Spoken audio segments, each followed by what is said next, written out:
নমস্কার বন্ধুরা, পম্পার কিচেনে আপনাদের সকলকে স্বাগত। এখন তো বেশ গরম পড়ে গেছে, আর এই গরম মানেই কিন্তু আইসক্রিম ছাড়া আর কিছুই ভাবা যায় না। তাই আজ আমি একটা আইসক্রিম রেসিপি আপনাদের সাথে শেয়ার করব।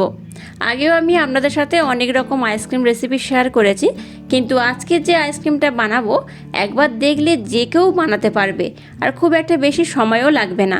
তাহলে চলুন আইসক্রিম বানানোটা শুরু করা যাক।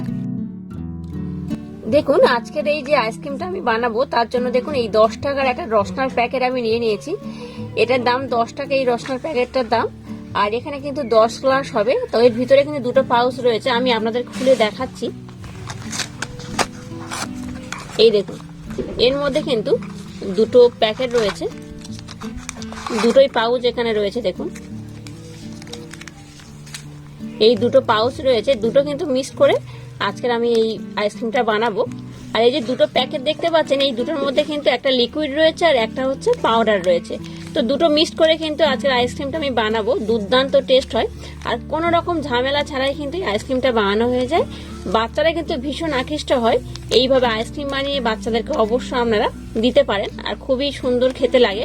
তো চলুন তাহলে আইসক্রিম করার প্রথম প্রসেসটা শুরু করা। এই আইসক্রিমটা বানানোর জন্য এখানে আমি প্রথমে একটা পাত্র নিয়ে নিয়েছি। এবার দেখুন, এই পাত্রের মধ্যে আমি প্রথমে জল দিয়ে দেব।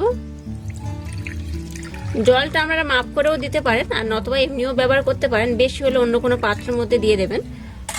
এবার দেখুন, এই যে প্যাকেটগুলো নিয়েছি এগুলোকে আমি কেটে নেব। এই পাত্রের মধ্যে আমি যতটা জল নিয়েছি আমার কিন্তু সম্পূর্ণ প্যাকেটটা লাগবে না, এর অর্ধেক পোর্শন আমি ব্যবহার করব। এর অর্ধেক পোর্শন আমি এখানে দিয়ে দিলাম। এখানে প্রথমে আমি পাউডারটা ব্যবহার করলাম, এবার লিকুইডটা ব্যবহার করব। এটাকে আমি কেটে নেব। এর মধ্যে এবার লিকুইড রয়েছে, আমি এর মধ্যে অর্ধেক লিকুইড দিয়ে দেব। এবার আমি এই দুটো উপকরণকে খুব ভালোভাবে মিক্স করে নিলাম। এবার দেখুন, এখানে আমি চিনি দিচ্ছি, আর চিনিটাকে দেখুন আমি খুব ভালোভাবে কিন্তু ব্লেন্ড করে নিয়েছি।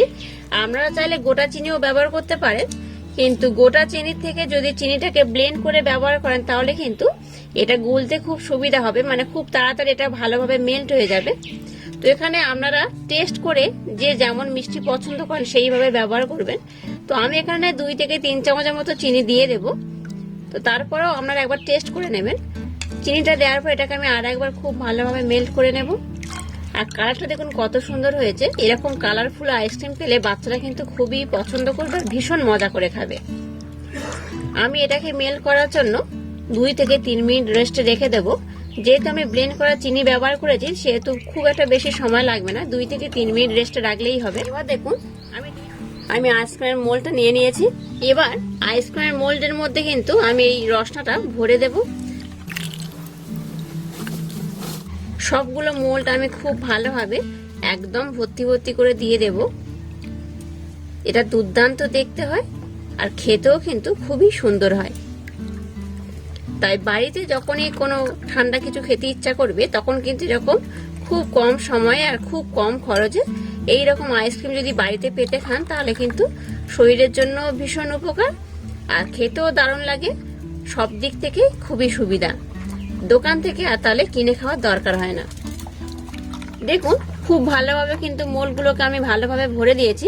এবার মোল্ডের ঢাকাগুলো কিন্তু এইভাবে আমি লাগিয়ে দিয়ে দেবো।